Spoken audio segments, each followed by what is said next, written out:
welcome. We're going to make some twice baked potatoes with bacon and eggs. And this could be a breakfast or a dinner. And I have a glove on because I'm going to be taking melted butter and brushing the bottoms of baked potatoes that I have baked. And I have hollowed out with some of the potatoes in this bowl. And I'm going to show you exactly what we're going to do with them. So the bottom of these potatoes, I'm making a little bit of butter on so they don't dry out when they're in the oven baking. I'm going to salt and pepper the insides, but I don't need to butter them because they're going to be filled.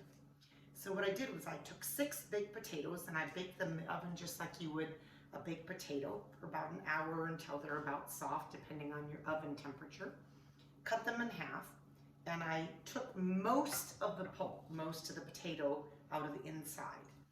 And I put half of that potato inside this bowl. So I have about half of it. You won't need it all. If you did want to use it all, you could maybe stuff these a little bit more, but I'm not going to push them to be super stuffed. You could, but then the egg might come out.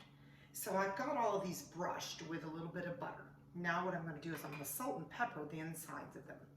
And by salt and peppering the insides, we won't have to worry about salting and peppering the ingredients as much, and people can salt and pepper it more after they taste it, should they want to, because eggs are going to be in here. And we want to make sure that at least there's a little bit of salt and pepper in all of them. All right, potatoes without salt and pepper doesn't sound good. All right, so let's go ahead and let's get the ingredients for the inside ready. So I have half of the potato part that I pulled out of the baked potatoes, about half of it. And I just kind of pushed it around with a spatula, so it almost looks like lumpy mashed potatoes. Now what I'm going to add is I'm going to go ahead and I'm going to add a tablespoon of my sour cream here. Tablespoon of sour cream, and that's just to give it a little bit of moisture. I'm going to add 2 of the tablespoons of this melted butter I have here. Now, the alternative, if you didn't want to use the melted butter, you could use 2 of the tablespoons from the bacon that you prepared for the recipe, and I will show you what we're going to use the bacon for. So I have some sour cream in here, I have some butter in here, and now I have about 2/3 of a cup warmed milk, and that's just so it incorporates easier. So you can see now just by the ingredients that I'm kind of making a mashed potato mix. It's got a little bit of the butter and everything that you would put in a mashed potato mix. So it is kind of getting a little bit running. Now what I'm going to add is about a cup of cheese. I've set aside some for garnish, and I'm going to add about a cup. It's about 4 ounces or so of cheddar cheese. And I made mine a blend. It's grated, and I just put a little bit of whatever cheeses you like. Mostly cheddar is in this one. So it does thicken up quite a bit when you've added those, especially the cheese. The cheese adds it and makes it pretty thick. So it's a pretty thick filling. And you might even have more than you can use for what we're doing. Now, I'm going to go ahead and I'm going to put in scallions. I've got some green tops of the green onions for garnish, and the whites and some of the lighter green I'm going to use inside. And this is certainly an optional ingredient because some people do not like onion, and if you don't like onion, you wouldn't add them, or you wouldn't add as much. You certainly could add onion powder if you don't like the onion texture. I'm also going to, I set aside 12 small pieces of bacon, about 2 inches or so. Those are going to go on the top for garnish. And I have some chopped bacon, so I'm going to put that inside my mix. So you can already see this is like almost if you've ever had a twice baked potato, where they put all the insides into a bowl and they put all the fillings in it, and then you put them in and just bake them. We're just taking it over the top because we're going to be adding an egg.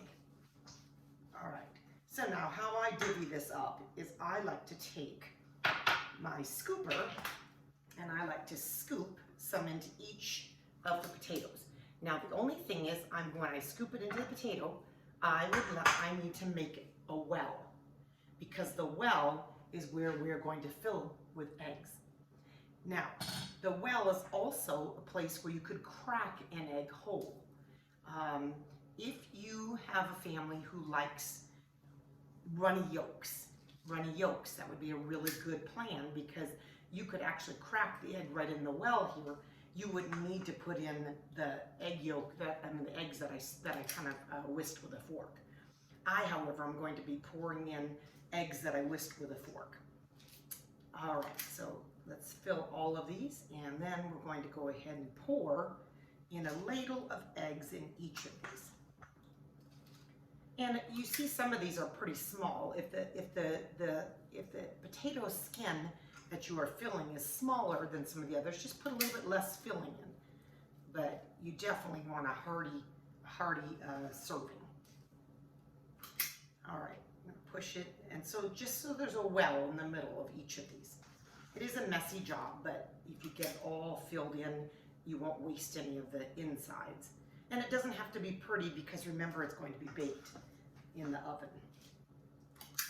All right, get a well in the middle.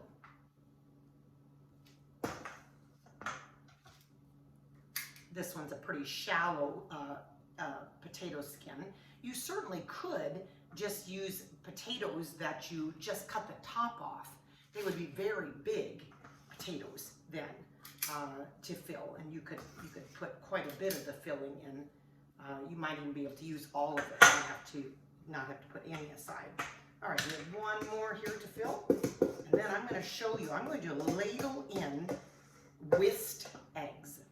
So I've taken eggs and I've whisked them, and now I'm going to go ahead and I'm going to ladle them in on all of the wells that I've made. And I just have like a little gravy spoon.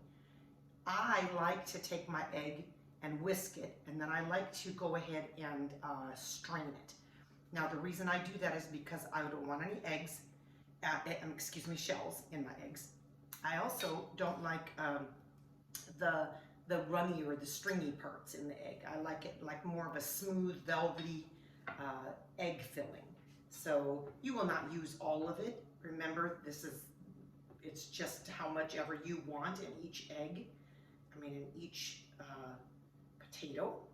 So I have some egg in every potato now. Now what I'm going to do is let me grab a towel here. Before we bake this, we're going to go ahead and we're going to put a little bit more cheese in each. That will bake right onto the top. And we're going to put a little bit of the green onion that we used as garnish, that I set aside for garnish. Make sure they all have a lot of cheese on them, the green onion. And that's going to go it's very colorful. I will take a picture of this close up for you, and you'll be able to see it.